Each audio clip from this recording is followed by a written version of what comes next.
Gye buvuddeko waliwo ebyatandika okuyitingana ku ssomero lya Kibuli Secondary School nga kigambibwa nti yali alikulira yali asiiwuuza empisa nadda ku bayizi n'abaganza. Kino kyawaliriza Minisitule y'ebyenjigiriza okumuyimiriza.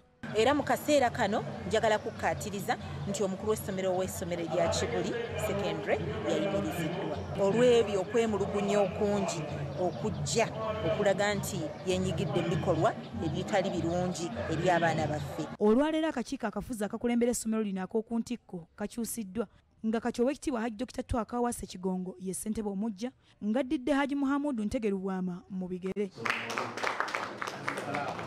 Oweekitiibwa Kawaase aweze nga bw'atagenda kukkiriza mpisa yonna nsiiwuufu kwonoona ekifaananyi kya ssomero lino nga baakutambulira ku mateeka agafuga ebyenjigiriza mu Uganda awatali kusobyamu n'akamu. Sijja kukkiriza kulaba nti tukolere bweru w'etteeka erifuga amasomero tulimanyi bulungi lirambula bulungi nnyo obuvunaanyizibwa bwa boodi, obuvunaanyizibwa bwa minisitule, obuvunaanyizibwa bw'omuzadde, obuvunaanyizibwa bw'omuyizi, obuvunaanyizibwa bwa buli muntu teeka likirambika bulungi. Kyekisooka. Ekyokubiri tulina okutambulira ku bwerufu. Obwerufu mu buli nsonga ekyo kikulu nnyo. Ekyokusatu tulina okulaba nti buli omu amanya waakoma si kutwala ate bw'okola emirimu gya minisitule wa minisitule ekola emirimu gya boodi. Agumizza abazadde nti essomero terina buzibu bwonna era nga kye balina okukola kwe kuleeta abaana. Kyokka agamba nti buli omu asaanye okutuusa oluwalo lwe eri ebyenjigiriza olwo eggwanga bwe linaafuna abakulembeze ab'omuzinzi. Tuve mu kupulaaninga kuno okwa mwaka otunulako mu maaso nga nti emyaka 3 nga gye batuwadde oba 5 twagala essomero ligendewa. Kati ne mutula wansi tukiyita kweggalira ne mweggaliramu ne mukola enteekateeka nnamutaayiika giyita strategic plan ey'emyaka 3.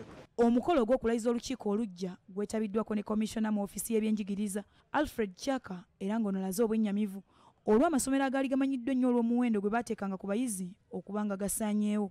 Gayina okuddayo mu nkola enkadde eyaliwo omusingi kwe gaatandikirwa nga gagatta nga gasomesa omuyizi eby'omutwe n'ebyemikono.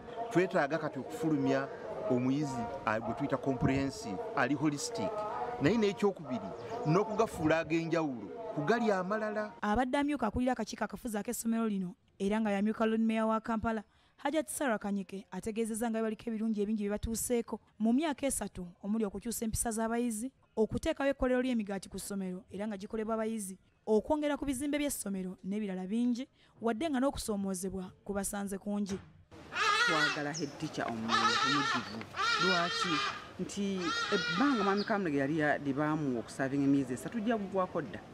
Kakati twesanga nga tulimu obuzibu obwo ate bangi abaagala okujja wano nga ba head teacher. Akakiiko akalondeddwa kakumala emyaka 3 nga kaweereza era nga kaliko enteekateeka nnyingi ze kasimbyeko essira okusobola okukuuma ekitiibwa kya Kibuli Senior Secondary School essigale ng'ekyali mu byafaayo bya Uganda. Fatuma Nakiwala Kivumbi, BBS Terefayina, ageesigeka.